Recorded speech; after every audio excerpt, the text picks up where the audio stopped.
Success mantra, we shape future. Hello friends, my name is Ravi Rathore. I welcome you all on success mantra digital. दोस्तों, आप सभी का बहुत बहुत स्वागत है। चलिए आइए शुरू करेंगे आज का अपना जबरदस्त सेशन। हम कर रहे हैं पूरी की पूरी एक सीरीज जिसका नाम है कंसेप्ट टॉक। ना कंसेप्ट टॉक में आपको सब कुछ मिलने वाला है। तैयारी आप चाहे किसी भी एग्जाम की कर रहे हैं, बीट आपका ये क्लैट हो सकता है, या आप कैट की तैयारी कर रहे हैं, या आप एमबीए के किसी एग्जाम की तैयारी कर रहे हैं, एचएम कर रहे हैं, बीबीए कर रहे हैं, है ना, सीयूईटी देना है आपको, या फिर कोई भी ऐसा exam, NDA, CDS, SSC, banking, कुछ भी, सब पर ये सटीक काम करने वाला है प्यारे बच्चों, है ना। तो चलिए आइए शुरू करें। आज हम ग्रामर का एक नया कंसेप्ट सीखने वाले हैं प्यारे बच्चों। देखो, एक काम करना, क्लासेस आपकी जरूर ऑनलाइन मोड में है, लेकिन हमारी लर्निंग ऑफलाइन मोड में होनी चाहिए। यानी कि जैसा कि मैं हमेशा कहता रहता हूं प्यारे बच्चों कि अपनी एक कॉपी, एक रजिस्टर अपना मेंटेन करो और सारी की सारी इंपॉर्टेंट चीजों को जॉट डाउन करो। ठीक है, तो लिख लेना है, नोट कर लेना, जिससे आपको फायदा हो। तो चलिए आइए शुरू करते हैं।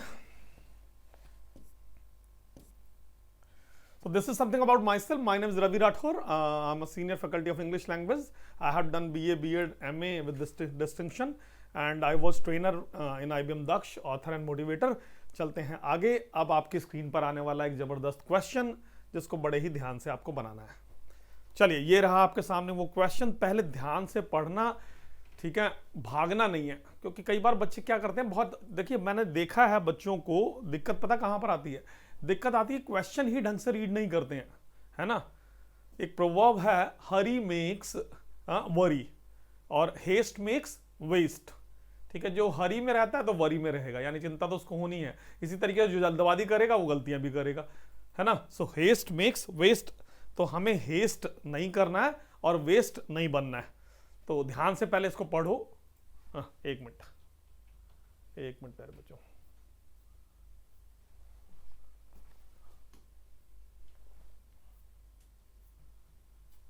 चलिए, ये रहा क्वेश्चन आपके सामने। Go through once the whole question, go through all the options available, then do it very judiciously, take your time, be patient.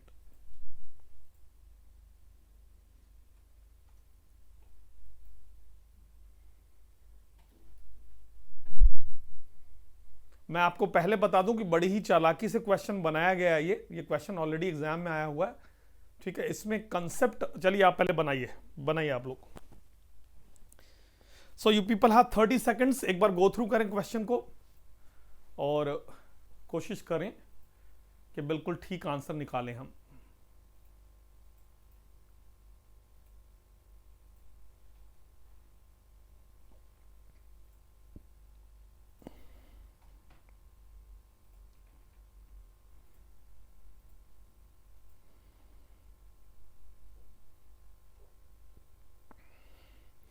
So I hope everybody had gone through. So it says when the doctor, ये double filler है बच्चे, है ना। दो जगह आपको fill in the blank है, दो ऑप्शन हर एक में है, option A, option B, option C और ऑप्शन डी। तो यहां पर क्या है, कह रहा है when the doctor fill in the blank, the patient was already fill in the blank, then full stop। अब मैं इसलिए कह रहा था क्योंकि बहुत सारे बच्चे क्या करते हैं, ग्रामर में रट्टाफिकेशन मार लेते हैं।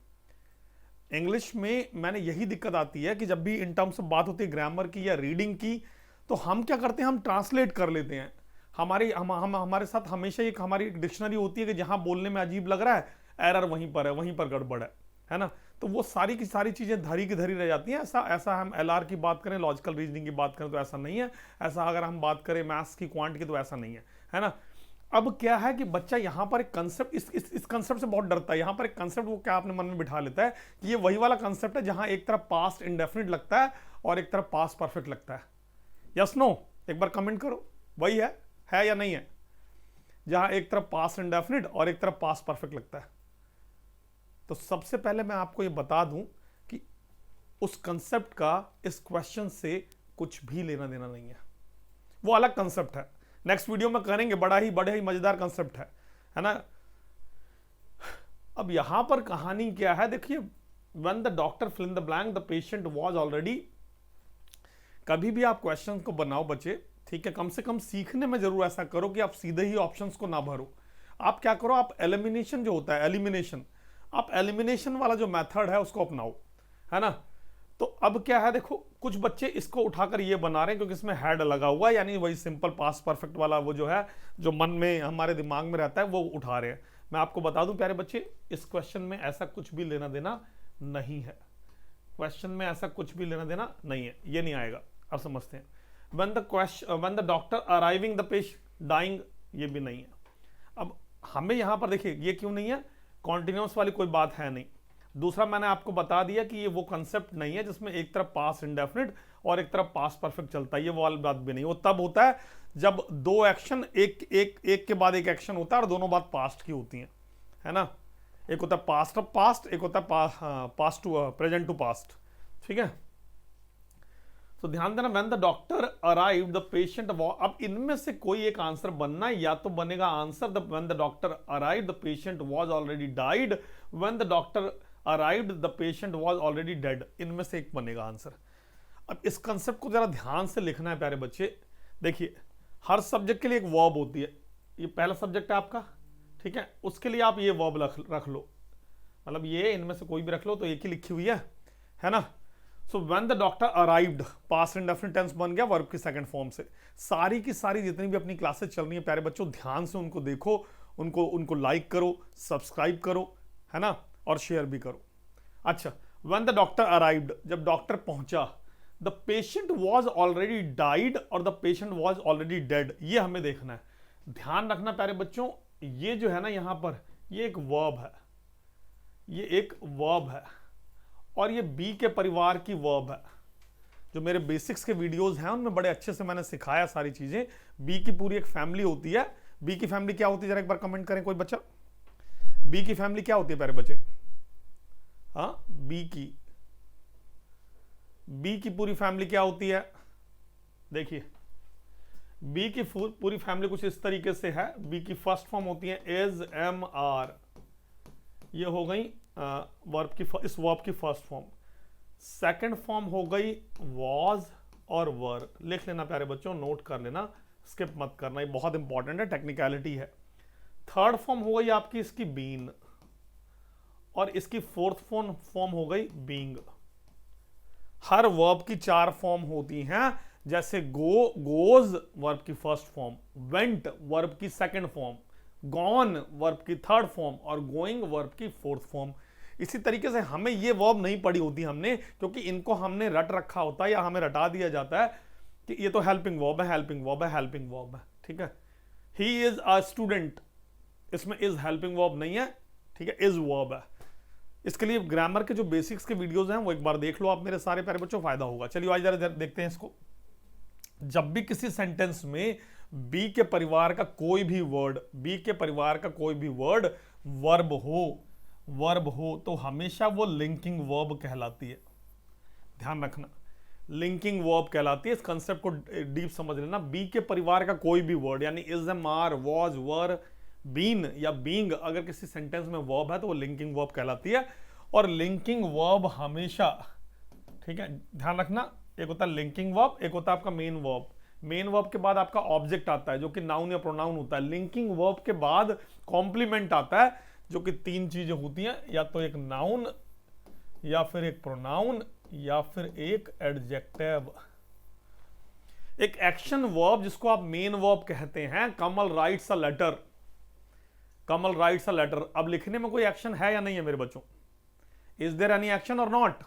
There is. If you are writing something that means you are doing something, yes, no. तो इन सब वर्ब को हमें समझना है, ठीक है। एक होता है आपका एक्शन वर्ब, एक होता है ऐसी वर्ब जो सिर्फ लिंक कर रही है, सब्जेक्ट को उसके कॉम्प्लीमेंट से लिंक कर रही है। तो लिंकिंग वर्ब के एक्शन वर्ब के बाद आपका नाउन या प्रोनाउन आता है जो कि ऑब्जेक्ट कहलाता है। और लिंकिंग वर्ब, बी के परिवार से कोई भी वर्ड जो बनता है लिंकिंग वर्ब होता है। उसके बाद कॉम्प्लीमेंट आता है। कॉम्प्लीमेंट का मतलब जो उसको कंप्लीट करता है वो हो सकता है 8 पार्ट्स ऑफ स्पीच में से एक नाउन, एक प्रोनाउन या फिर एक एडजेक्टिव, इनमें से। अब ध्यान रखना, कहानी जो है ना, जो बच्चे इससे उठा रहे हैं गलत हो जाएगा, क्योंकि ये एक वर्ब है। अभी मैंने समझाया कि लिंकिंग वर्ब के बाद या तो एक नाउन या फिर एक प्रोनाउन या फिर एक एडजेक्टिव आता है, ठीक है। डेड एक एडजेक्टिव है, तो इस कारण ये जो है ये बिल्कुल सही हो गया। होता क्या है कि हमारे पास बहुत सारा, we do have lot of confidence in terms of mathematics, quant, in terms of reasoning, but we don't have confidence in terms of English.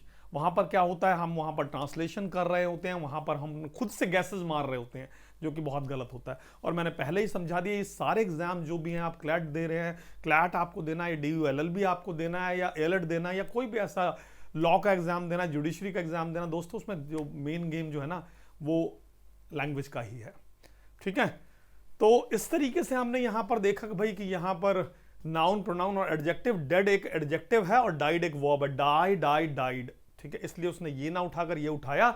तो जब हम ऐसा सटीक पढ़ते हैं, जब हम ऐसा लॉजिकल चीजें पढ़ते हैं, तो हमें पता होता है कि हमारे कितने मार्क्स आने वाले हैं, जैसा कि बाकी सब्जेक्ट में, मैथ्स या रीजनिंग में हमें होता है।